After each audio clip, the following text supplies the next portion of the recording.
Hey everyone, today is the day we get new cards, new events, new everything in Cross Duel. So we're going to go and take a look at the new cards, see what we think. Hopefully there are some good ones, and see what this new update has for us.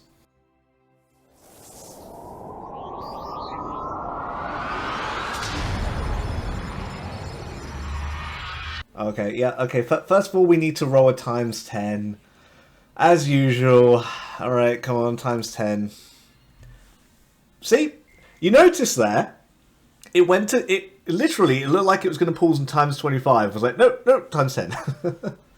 I was saying this earlier on Reddit, like, I'm pretty certain that, like, even though it's a wheel like that, there is not an even chance on everything. There's probably, for that times 25 or times 50 or whatever, there's probably a very, like, 1-2% chance. And the main, you know, like, probably, like, 90% chance is going to be times 10 times 15. Alright, I actually need to play some more ranked this season. Powerful monsters arrive in the new form. Black Rose Dragon. I wonder what kind of ability this is going to have. Great Moth. Are we actually going to get Weevil as a sidekick? Okay, Track Tricks as well. Ooh. Going to be nice to look at all these cards. Okay, let's go to the gachas. Let's see what we're getting for the new gacha. So, where is it? Ah, here we go. Look, no limit for all of these legacy gachas. So this is the, this is not the base actually. Okay, this is nice, right? I like this. No limit, and they've done it out so that, you know, there is a limited amount in every one. By the looks of it, we'll check the others, right? Limited amount of ultra rare, so you can basically go, okay, I need this ultra rare, I need this super rare. I'm going to open this gacha to try and get, you know, the various ultra rare or super rare that I need. So I do like this. And this has Firewall, Seventh Road. It's good. So basically, if you're like missing some cards, this definitely helps out. And this has, like, all of the new ones. That's good. I like that. That they're not just doing it on, like, a time limit anymore. But anyway, let's take a look at the new cards. So, Black Rose Dragon requires 2 monsters totaling level 7. When summoned on terrain, destroy all monsters on the same terrain, then deal damage to each opponent equal to their individual number of destroyed monsters times 300. So I guess for this one, we're going to have to see what kind of terrain, like what kind of cards make this terrain to see if this is going to be good. But the fact that it just destroys all monsters and there's no like level, you know, limit or anything like that, makes it sound like it's going to be pretty good. We'll just have to see what kind of cards make the terrain. And its special is just destroy the... honestly, I feel like the special is going to be good enough. You know, dealing damage to people doesn't matter all that much. So the raid skill is when summoned, they get attack bonus, and it has reincarnation and skill immunity. Wow. So if you do actually have this as your ace, you can basically summon it. When it gets destroyed, it comes back to your hand. You summon it again, summon it again. That is very, very interesting. And it also has attack, debuff, and provoke as well. Very powerful stats. I mean, very powerful like abilities for this card. Anyway, Great Moth.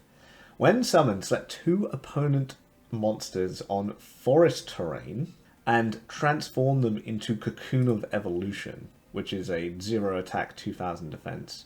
Replaced by another specific card. Okay, that also seems very, very good, right? If not better. Because, yeah, okay, you're not destroying all monsters on the same terrain, right? But you're transforming them, and that gets around, like, anti-destruction. So that's pretty cool. And special is 1 monster. When summoned, gain 500 attack and defense. Okay, when summoned, gain 500 attack and defense. When summoned on a forest terrain. When summoned in a zone that is not a forest terrain, that zone becomes forest. So that is good. So that is definitely a reason why you would want to make this your ace, because you summon it, that zone becomes forest. Now, I don't know if that... We're going to have to definitely try the... before we actually look at any more, I might try the challenge just to see what exactly it means by the zone and everything. But still, it's pretty good, because if that means you summon it, it turns a zone to forest. You transform 2 of your opponent monsters into cocoons, you know, and it's got provoke, which is cool. It can be summoned without materials in the raid. Alright, I think before we look at any more of these, we are going to... We're gonna check out the challenge here and just basically summon Great Moth, see exactly what forest terrain does. I say we're not going to look at any more, but we've been given 2 more here. Be in first place when 2 turns ends. Cocoon of Evolution. A Great Moth has a skill master skill, allowing it to transform opponent's monsters into forest terrain. On forest terrain into Cocoon of Evolution. First try using the arboreal power to change the lane into forest terrain. Okay. So Cocoon of Evolution has the forest terrain.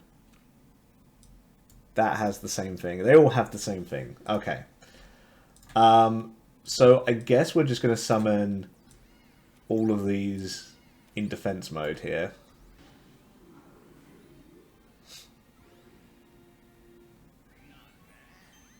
So yeah, as I thought, it does change the whole lane into forest.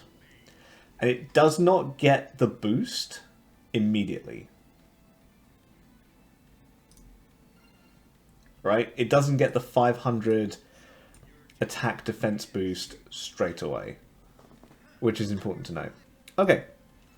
So yeah, so after having a quick look at the challenges and seeing how terrain works exactly, it does, when you do put down a summon a monster that makes a terrain, it does use the entire lane. So we'll come back to Black Rose because we'll see how many different terrains there are. But initially, I think Great Moth seems very good because, yes, you do have to play monsters with forest terrain. And what that means is when you summon a monster, it'll make a forest terrain, and then every monster after that that has the forest terrain skill will get 500 attack and defense. But the ability to summon this and then just transform 2 of your opponent's monsters into Cocoons of Evolution seems really, really powerful because they're more than likely going to be in attack mode with 0 attack. You're not limited to a single lane, so you can summon this on the left and go, okay, yep, your monster, you're now cocoons, you know, with 0 attack. Your opponent does get to sacrifice them if they survive, but more than likely you're going to be attacking with a monster if you know beforehand that you're going to turn something into a Cocoon of Evolution. So yeah, so this monster seems very, very powerful at the moment. Though I don't know if you would have this as just like a special in your deck, because you do need to play, you do need to play monsters with the arboreal power in your deck. And I don't know if you could just play some of them and then have this. I feel like, to really get the most power out of this, you would want to play all of them. So yeah, seems good at the moment. Twilight Rose Knight. When summoned on forest terrain, gain stealth until the end of your next turn. So that basically means it's going to get 2 turns of stealth, which means you're more than likely just going to get 1,000 damage in on your opponent, because that means it's going to be 2 turns unless your opponent stops it with something. It's going to get in 1,000 attack. It also has anti-destruction, it has arboreal power, but yeah, seems pretty alright. Like, I feel like just being able to put this down and it just going down and doing 1,000 damage to one of your opponents is pretty strong, and them kind of being difficult to deal with it. And you can always, after it gets in that 1,000 damage, you can also always then sacrifice it for something. But yeah, no, I didn't like that. I think that's good. Rose Fairy. When destroyed on forest terrain, this monster is returned to your hand. When destroyed on forest terrain, this monster is returned to your hand if destroyed. That the word in there. Yeah, not sure about that one. I mean, like, yes, the ability for it to return, you know, infinitely is pretty cool, but it only has 600 attack, you know, only has 1200 defense. It's basically an Ojama that has a bit of attack and comes back infinitely. I don't think it's... I just don't think its stats are high enough for this skill to make it good. You know, who knows, maybe just having a monster with 600 attack infinitely go down a lane is going to be worth it, but I don't think so. I don't think this monster is going to be worth it. It does have the forest field, though. I suspect that's probably what it'll be used for the most. Dark Lord Nurse, when summoned on terrain, gain snipe and heal. Pretty interesting. And it has snipe and heal anyway as well. Provoke. Having snipe and heal can be very useful. There are actually, I think, a surprisingly like high amount of times when even like 200 life points, 400 difference in this case, can mean the difference between sort of first and second place, or even second and third place. So yeah, it seems cool. I don't know, like, I just don't know if you would... So say you're playing a terrain deck. We'll have to see the other cards for terrain, right? But say you're playing a terrain deck. I guess the question is like, okay, would you play this over a Vorse Raider? Or would you play this over like an X-Head Cannon? And I'm not sure that you would. But who knows? Let's have a look at some of the other cards and see. Trap Tricks at Trax. When summoned on terrain, add one trap card from your graveyard to your hand at random. Ooh, and this is 1800 attack as well. Insect. So it does have the train. It also has Energize. Because some of these cards have pretty good skills. Yeah. Seems good. I guess, like, it would be interesting if we do get like a Trap Tricks archetype and sort of have the bonus of having a lot more traps in our deck. I think this one's cool. I just don't know. It's like, you know, how many traps are you going to have in your deck? Realistically, we'll have to see the other cards, right? But I still don't think this is bad. At worst, it's an 1800 attack point level 4 monster, which is good. At worst. At best, it's an 1800 level 4 monster, which is going to get you back like a wall of disruption, or, you know, like a decent trap that you're going to have in your deck, right? Potentially even like a Mirror Force or Ring of Destruction if you manage to get the middle card. So yeah, I think this card is pretty good. Obviously, you do have to play a terrain deck to make use of it, but we'll see what the other cards are. Fawn of Malice. So that one monster on terrain, it gains 600 attack and pierce. Again, we'll have to see like how big of a terrain, like how big of a restriction terrain is. The fact that, like, if your opponent plays a terrain, this could trigger off as well is pretty cool. But we do already have a spell card which gives a monster 400 attack and pierce until the end of the turn, and that doesn't have any restrictions. Again, we'll just have to see, like, you know, how big of a deal it being on terrain is. If you're playing a terrain deck, it doesn't seem like it's going to be that big of a deal, and I think this card is going to be pretty good in that deck. Again, Pierce helps you get life points. Set one lane and transform it into the same terrain as another on the field. Yeah. That's okay, I guess. It's like, I don't know if you would want this over a monster, right? Like, I don't know if we've seen monsters that have a body and create a terrain. I just don't know if you would want a spell card that creates a terrain and doesn't have a body, you know? We've only seen one terrain so far, right? So, you know, we've only seen the forest terrain so far. So maybe when, like, future cards come out and we do see, you know, more terrains, this might be better for, like, disrupting your opponent and stuff. At the moment, I can't see you putting it in over a monster, unless there's not many monsters that you can put in with forest terrain. When your monster will be destroyed by an effect, that monster is returned to your hand. I'm just not sure why you would want this in over the damage shield, right? Because yeah, the monster returns to your hand, but like, okay, look, I guess there is also Black Rose, but like if you're going to get Black Rosed or you're going to get Blue Eyes, I feel like just the damage shield over this would be better unless you put both in. Get out. At the end of the battle phase, returns your ace monster and all opponents' ace monsters in the lane ahead of you to the player's hands. I don't think this one is as bad as it looks, right? Especially if you have like a deck set up for it. So like Blue Eyes, for example, you summon Blue Eyes, it destroys a monster, it battles a monster and destroys that monster as well. It's got barely any attack left. It's going to be destroyed on the next turn. Or it's going to be destroyed and you bring it back to your hand and get its effect from it again.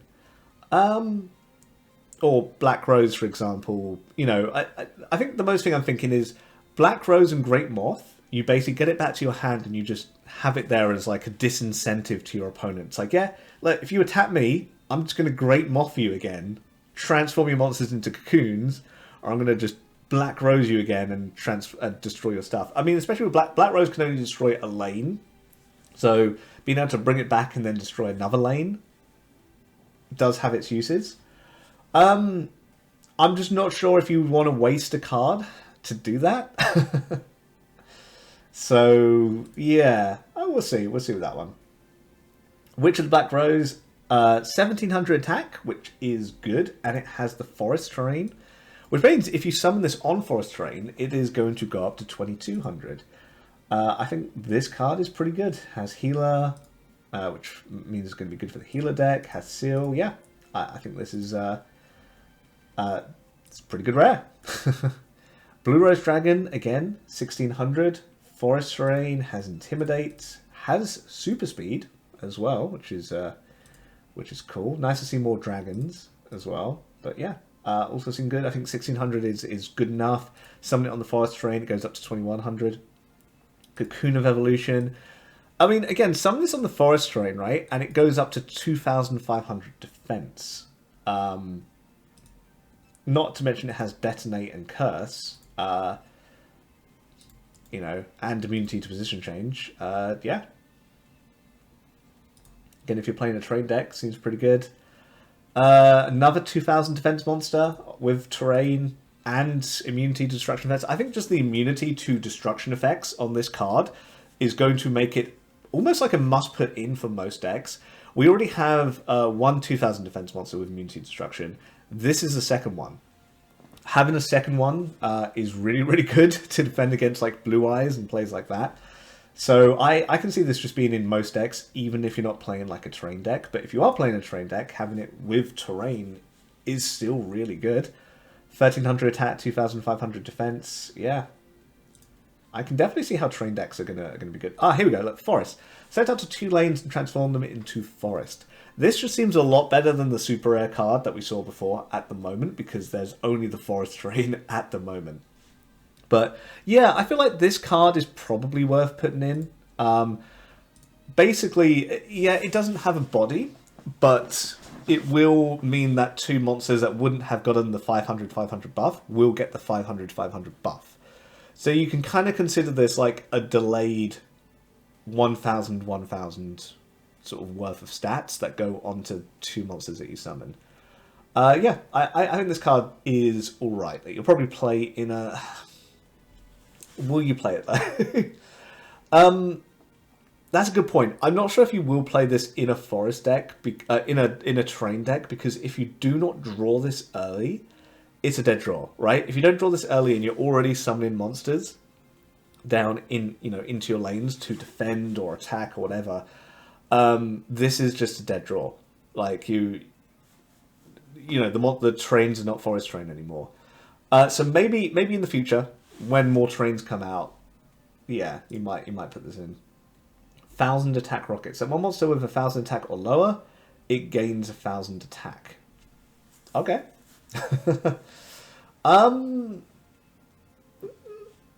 So immediately, Okay, yeah, this is actually good because it works with this card, Twilight Rose Knight, right? You summon Twilight Rose Knight, you give it stealth, it goes halfway across the board, and then on your next turn, you wait to see if your opponent's going to play any spells against it. Doesn't seem like they're going to play any spells. Give it 1,000 attack, 2,000 damage direct to your opponent. So yeah, that's the card I sort of initially see it working with.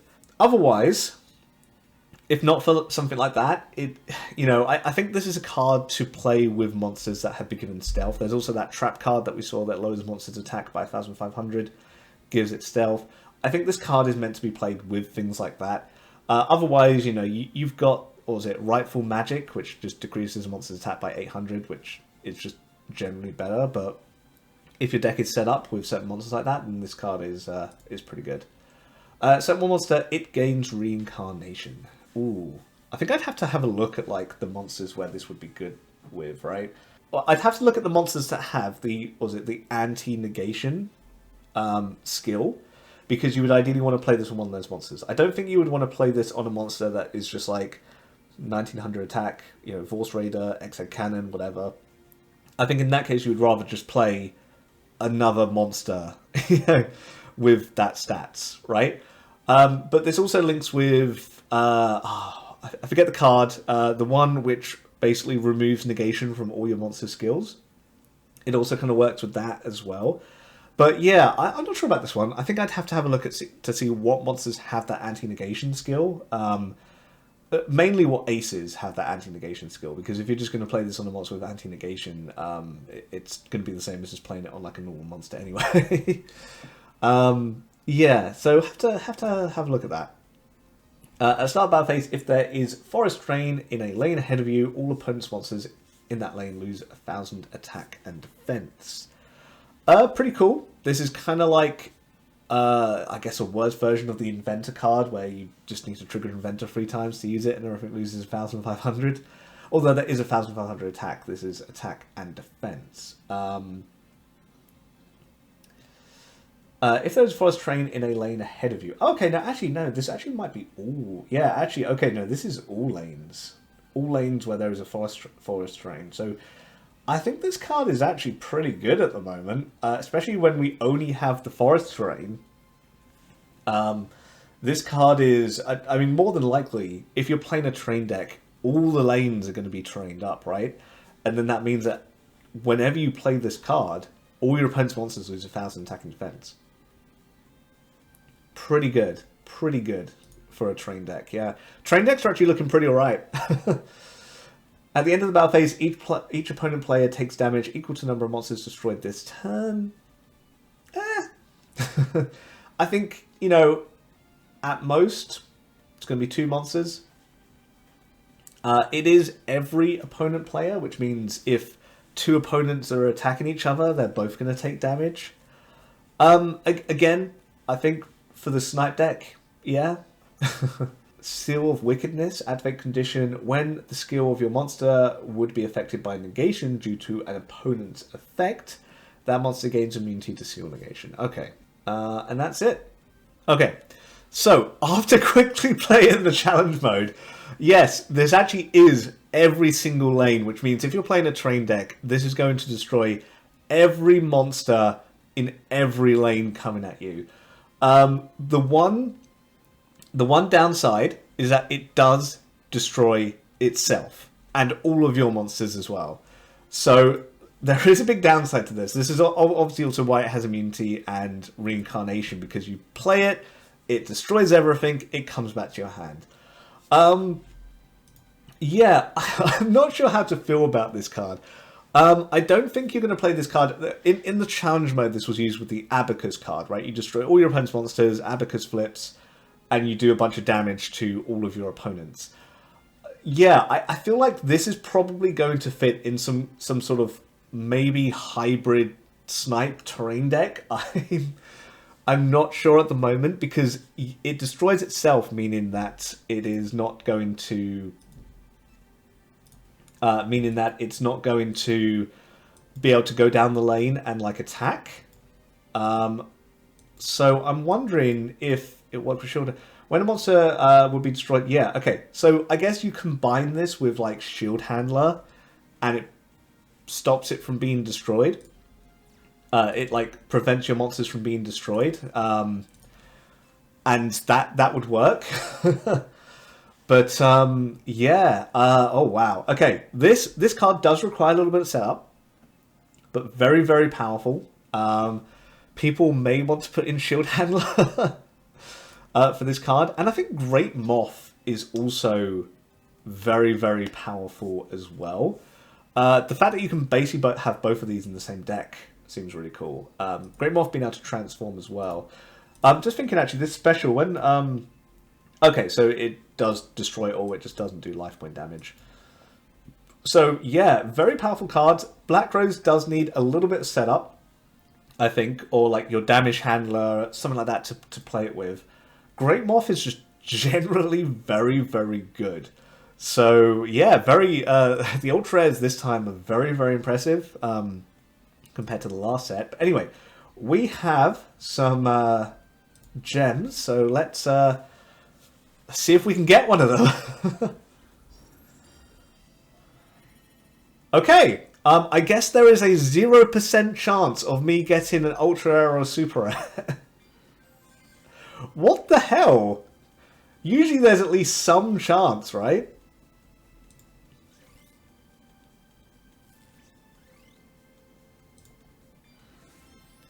Wow, Cocoon of Evolution. Alright, we'll do one more. If I get... If there's absolutely zero chance again, then I'm just gonna... Yeah, okay. I think something might be bugged here. Hey, it's me from the future here. So, turns out, after daring to spend a bit more gems on card packs, turns out they've just changed the way that this roulette works. It used to be that you used to get ultra rares and super rares on this roulette. I think, you know, what you got was kind of predetermined anyway. But now it just seems like, if you get a super rare, all the cards will be super rare. If you get an ultra rare, all the cards will be ultra rare. There's none of that like, oh, will I get a super rare? Will I get an ultra rare chance now? Alright, anyway, the game seems to be breaking before my eyes. I think the game seems to be breaking before my eyes. They have it. There are the new cards. They seem very, very powerful. I think the new meta is going to be very, very interesting. And yeah, let me know what you thought of the new cards in the comments below, and I will see you on the ladder.